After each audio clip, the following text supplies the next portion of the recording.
एक बाबू की गलती का खामियाजा उसी विभाग के एक छोटे कर्मचारी को भुगतना पड़ रहा कार्यरत है, थे जिसके रिटायरमेंट का और सारा रोज बेचारे साइकिल से 28-30 किलोमीटर का रन करते थे।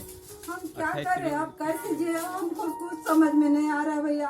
आप कृपया करके हमारे पैसे हमारे खाते में डाल दो, नहीं तो हमारे मरने की बारी है भैया। आप ही बताओ हमारा क्या होगा, हम कैसा करेंगे ना। मेरे पति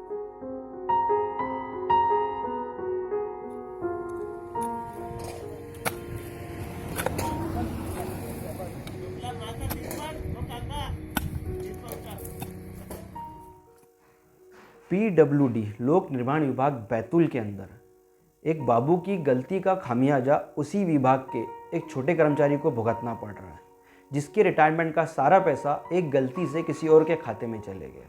हद तो तब हो गई जब इस विभाग को इस बात की जानकारी मिली तो उस बाबू को ही छुट्टी पे भेज दिया गया। आइए जानते हैं क्या है पूरा मामला। मैं हूं पाशा खान और आप देख रहे हैं हमदर्द न्यूज़। मेरे पापा पिछले 37 वर्षों से पीडब्ल्यू डिपार्टमेंट में एज अ स्थायी कर्मी मजदूर कार्यरत थे और रोज बेचारे साइकिल से 28-30 किलोमीटर का रन करते थे।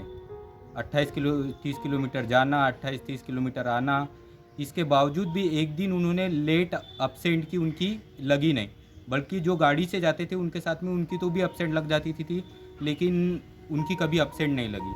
तो इतने सेवा भाव से उन्होंने अब तक ड्यूटी करी और उनके ड्यूटी का इनाम देखिए आप कि पीडब्ल्यूडी अधिकारियों द्वारा उनकी जो साढ़े इतने इतने वर्षों की ड्यूटी की जो ग्रेजुएटी अमाउंट बनता है 3.5 लाख, तो वो अमाउंट बाबुओं की लापरवाही की वजह से, मतलब कोई और अन्य आनंद राव नाम का व्यक्ति कार्यरत है डिपार्टमेंट में, आनंद राव केशव नाम का, उसके खाते में डाल दी।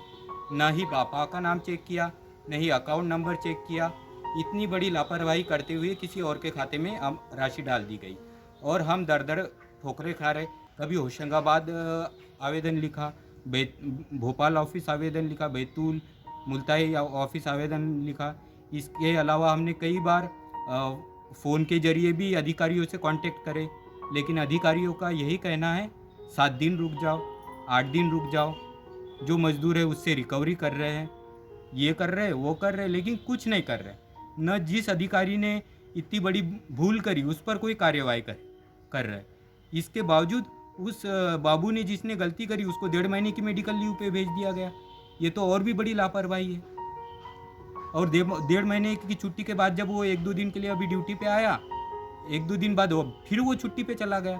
तो ये विभाग सब मिली भगत सब विभाग की लग रही है, सब मिले उले हुए हैं आपस में, और इस केस की कोई कार्यवाही करना नहीं चाह रहा है। आज 8 महीने हो गए भैया। ये लोग हमको घुमा रहे हैं, बोल रहे हैं कि हम कल डालेंगे पैसे, आज डालेंगे, परसों डालेंगे। ऐसा करके ये 8 महीने हो गए, इन्हें हमको घुमाया। हाँ बताओ भैया, एक दिन मेरे पति वो बोले कि क्यों भैया हमको तुम घुमा रहे, पैसे क्यों नहीं डाल रहे? तो वो बोल रहे थे कि एक दिन बैतूल आ जाओ। ये बैतूल गए, बैतूल से इनने जानकारी निकाली तो बका सिंह बोल रहा था कि हमने भैया आनंद राव हो तुम्हारी राशि 3.5 लाख की कोई आनंद राव के खाते में डाल दी। उसका हम क्या करें, हम ये कुछ नहीं जानते। ये मेरे पति सीधे साधे हैं, इनसे ज्यादा बोलना होता नहीं भैया। इनकी तबीयत अच्छी नहीं रहती, गोली पुड़िया खाती है। हाँ हमने सोचा था कि ना हमारे पास खेती है, ना हमारे पास बाड़ी है, कुछ नहीं हमारे पास। हमने सोचा था कि ये हमारे 3.5 लाख रुपए मिल जाएंगे तो हम छोटा सा कोई भी बिजनेस डालेंगे, इससे हम हमारा जीवन गुजारेंगे। लेकिन आज तक के ना किसी कोई साहब ने सुनी, ना कोई अधिकारी ने सुनी। हम बताते जा रहे, वो सुनते जा रहे, लेकिन हमारी कोई कार्रवाई नहीं चली। अब मेरे पति का स्वास्थ्य भी ठीक नहीं रहता, न उनसे खाना पीना होता भैया, न कुछ होता। दवा लेते, गोली लेते, पुड़िया लेते। ये देखो उसकी सर्टिफिकेट देखो, डॉक्टर की दवा। हाँ ये